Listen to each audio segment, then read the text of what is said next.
Hello my lovelies, how you guys doing? Hope you're good. I'm so excited to be here again today. Thank you guys so much for the support I received last week. So I actually dropped my first video last Monday, and the reception was great. As of today, I think I had over 205 views and 55 subscribers. How could I have done that without you guys? You guys are amazing, you guys are good, you guys are fantastic. So if you're actually just joining my channel for the first time, please subscribe, share my video, talk to your friends, talk to your family about me, tell them to come watch me, and you're welcome. And if you're a returning subscriber, thank you guys so much. I appreciate your support. Thank you. So what are we going to be talking about today? I actually did a poll last week on Instagram. What would you guys want to see in my very second video, like my first actual video? Because last week was getting to know about me, so this is my first actual video. So I did this poll. What would you guys want to hear me talk about? And everybody just kept saying career. I'm like, why not beauty? Why not something else? Why career? Okay, I think it's because people know that that's actually my area of but it's good. I'm grateful that you guys know that that's what I'm actually passionate about. So we're gonna be talking today about something very important, and it's not cliche.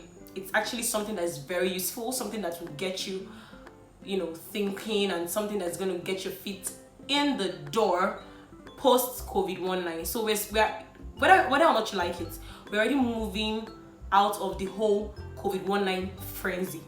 What do I mean? Before it was, oh, there's coronavirus outside.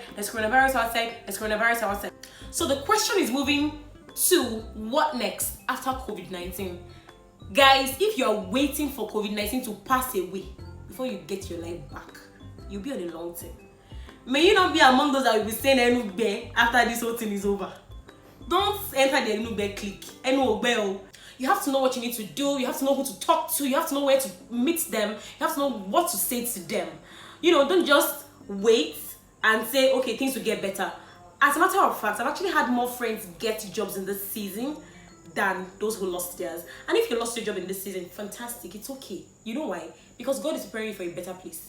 But God will not just prepare you for a better place, you have to prepare yourself for where you want to be. And that's why I'm going to be talking to you today about top 5 skills you need post COVID-19.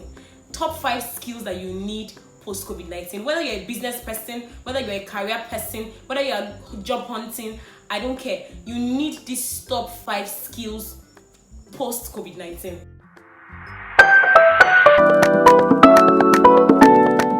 What do I mean? See, a lot of people are focused on themselves. It's natural that when you approach people feel like you're trying to tell them about your problem, you're trying to tell them about your needs, you're trying to, probably even ask them for money and all.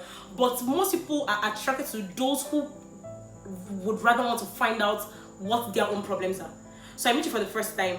I'm more concerned about how have you been, and not just asking how have you been just for the sake of asking it, but how have you been, actually wanting to know how you have been, actually wanting to know how I can help you, actually wanting to know how I can be of value to you. Whether you're even in a job right now, your employer wants you to be asking the question, how can we move the company forward?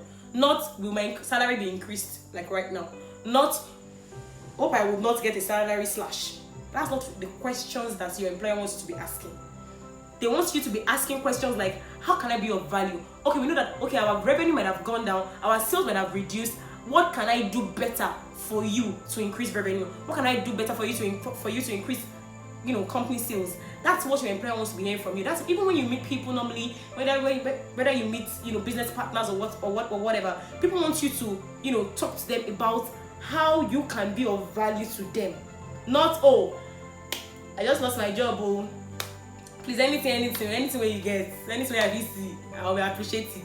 No, nobody wants liabilities. Nobody wants people who come and bug them with their own problems. People want people who are empathetic, who want to actually hear from them and know what they are going through.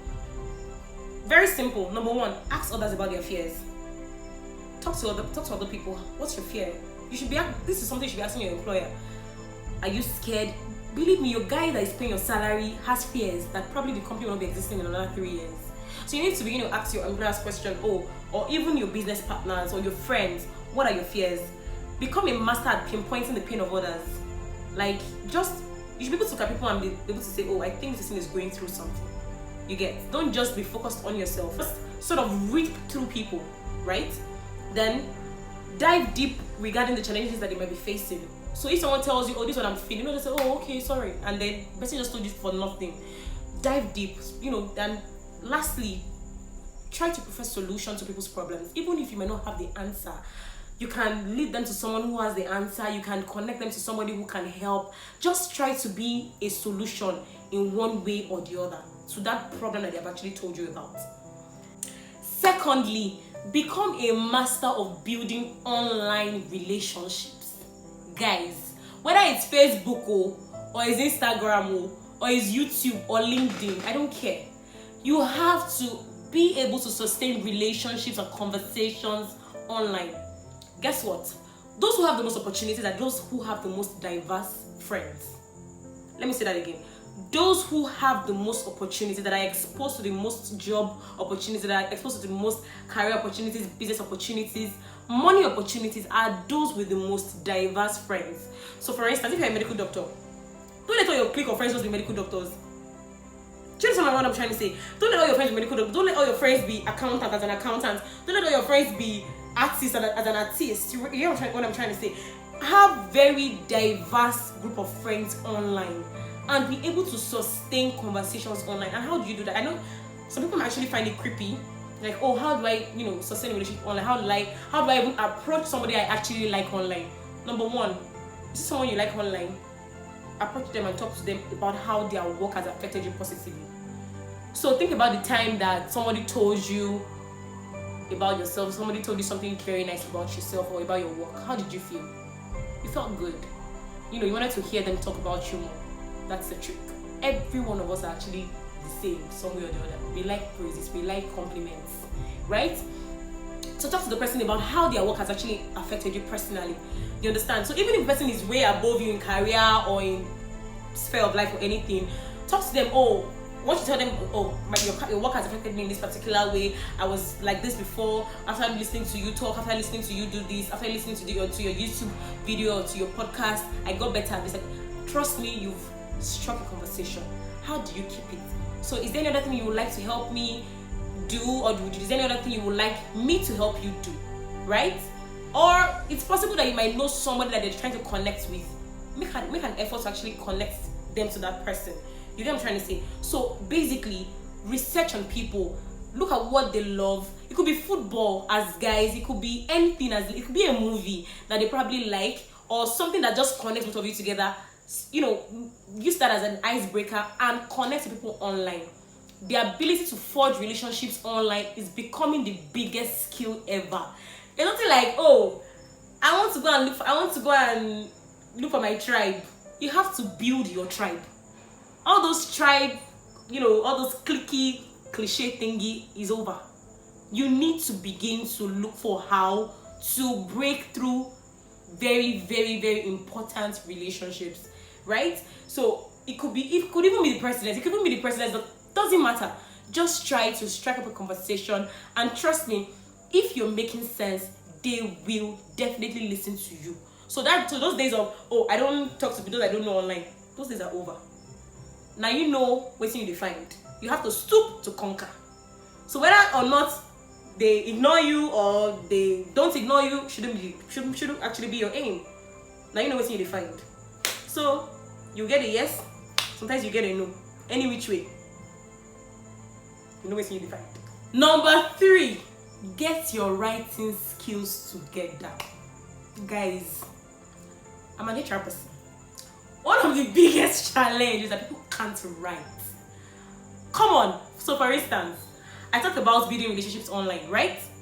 A lot of those relationships, you would probably DM them, maybe on Twitter, on Instagram, or LinkedIn. You actually definitely have to write to them, right? Some people will go and write nonsense English. Do you understand? That is the number one put off.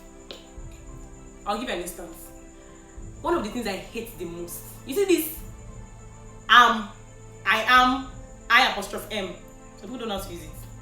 So people want to tell you, I am Kemi Akinola, for instance. And they write AM Kemi Akinola. That's Kemi. I mean, that is wrong. It's either you're using I am or I apostrophe M. Do you understand what I'm trying to say? So you don't have a job, you need to learn an interview, you will need to write a fantastic CV and cover letter. You want to connect to somebody online, you need to send them a DM, you need to write something professional, error-free, something catchy that is still good. Just what I'm trying to say. So you need to get your writing skills tight in this season. Secondly, this is a time when remote working is going to spike. So people are moving from the traditional office spaces to working online. That means you have to send more emails, you have to work more on Slack, you have to probably work more on Trello or Asana or any of those working apps. So you're going to need to write more. So by the time someone probably fixes you up for an interview and you need to probably do an email or something, and you're already taboing from the email, you already know that your chances of getting the job has been reduced. So guys, if you don't know how to write, if you need to go and get better grammar, I beg you in God's name, go and get it. Biko, this is not the time where you have to be making typographical errors. If you don't know how to write, I would suggest Grammarly. Go and check out Grammarly. Install Grammarly on your phone, install it on your PC, so that as you are writing, it will be helping you filter your errors, right? Also, if you don't know how to write, you can employ the services of a writer, of a professional writer. Someone like me now, I write CVs and cover letter for people at a very cheap cost though, but we have professional writers that can help you write your cover letter. They can help you proofread your documents or something, or even that DM you need to send to somebody. It's not the time when when you'll be making typographical errors, you could be making spelling errors, you'll be misplacing your punctuations. It can be annoying, trust me. Just tell me about the time when somebody wanted to write you something and the person wrote wrong English. There was a put off, except you really really like the person. You were just like, exactly, that's how it feels. So you can't be meeting somebody for the first time and you are taboing. Please get your writing skills together. Remote work is going to spike, and definitely you would need to write. And on the flip side, you can actually make money from writing. You understand? You can look for something you really love to do and write a book and you will sell. So get your writing skills together. It's a very, very, very important skill you need to buckle up on. You need to know how to write. A lot of people know how to speak, but they cannot write. We see a lot as recruiters. It's crazy. People graduate from universities, but they cannot write. I don't understand. How did they pass? But anyway, we understand. Know how to write proper English. And if you don't know how to write, consult me, but I'll charge you. Number 4, guys, develop your persuasion skills. Let me tell you guys something. At this point, we are all salespeople. You have to know how to sell yourself. Whether now for business or now for career or now for job, you gotta sell yourself, guys. See, people are no longer patient to give somebody who has a potential a chance. You have to be able to convince them that if you give me a chance, that will be the best decision you ever took in your entire life. You have to develop. Have you ever seen me when I want to sell markets? When I want to sell markets, I want to sell myself, I want to sell rice, I want to sell anything I sell. Oh my god, I become the smartest talker. But I don't just tell myself, oh, I will deliver when you give it to me, right? But basically, you have to develop your persuasion skills. Tell them why you are the best person for the job. Tell them why, if they give you that business deal, you will not mess it up. Give them examples of the ones that you've done in the past. Give them antecedents. Even if it's your first time, tell them what you've done that is similar to that thing that you want them to give to you, and how it's actually going to help you, or how it's going to translate into delivering that work better. Just what I'm trying to say. Basically, just develop how you sell yourself, right? And how can you do this? So for instance, if you're actually looking for a job, you would be praying to land an interview, right? Now, why not write out top 10 to 20 questions that it's commonly asked in your industry? Write down those questions. Practice those questions over and over again. Even if it's for a cover letter, don't just write the cover letter and just send. Practice with those who have gone ahead of you, those who know so much about your industry, and practice how to be persuasive. Don't just go for an interview ill-prepared, go for an interview and like, okay, why should we give you this job? Just try me out now. Please just try. Try what? Nobody wants to waste their money. So you have to practice being a persuasive person, even if it's, to land a contract or to land a job, or to land a business deal, whatever, you have to be persuasive. So that is one skill you need to learn. Number 5, guys, and the final one, be a skill set mixologist. What do I mean by be a skill set mixologist? Guys, in addition to being persuasive, you cannot just be persuasive by saying, okay, what do you do? I'm an accountant. Okay? In addition to accounting, what else can you do? So how do you get to do this? What are your top 3 strengths? Look for a way to link them up and tell a story around it. So for instance, I'm a human resources manager, but I'm not just that. I'm also a career coach and I'm a speaker. These 3 skills go hand in hand. I mean, you need to be into HR to be like a career coach, and then you will need to speak to people, right? So don't just focus on just one skill. Okay, I'm ambitious, or I'm, a salesperson. What other thing would you bring to the table? So while you might be impressive saying, oh, you're a salesperson, people might now get easily bored by you just saying, oh, I'm a salesperson, I'm a salesperson, oh, I'm a salesperson. Want somebody that comes and says, I am a salesperson and a business development enthusiast. The person catches their attention. That's it. Once someone comes and adds something to what you already have, you become irrelevant. You become obsolete. What you have goes to the background. So you have to always improvise, always combine your skills. So just like what I said earlier, look for your top 3 strengths or your top 3 skills and add them together. Then create a story around it. Don't just drop it on us like, I'm a speaker, I'm a talker, I'm this, I'm that. No. Combine it together and tell a story around, and a persuasive story and that around it. So guys, a quick run through. Number 1, be the most empathetic person in the room. Number 2, build fantastic online relationships. Number 3, develop your writing skills. Number 4, be ye persuasive. Number 5, be a skill set mixologist. Right? So that brings me to the end of my video today. I hope it was helpful. I hope you enjoyed it. If you have not subscribed to my channel, please do so. And tell your friends about me, tell your family about me. Also, drop your comments below if you like the video, if you want me to talk about something else, or you want me to improve on something. Kindly tell me in the comment section. I really love you guys so much. Thank you guys so much. I love you. Thank you guys, and see you next week.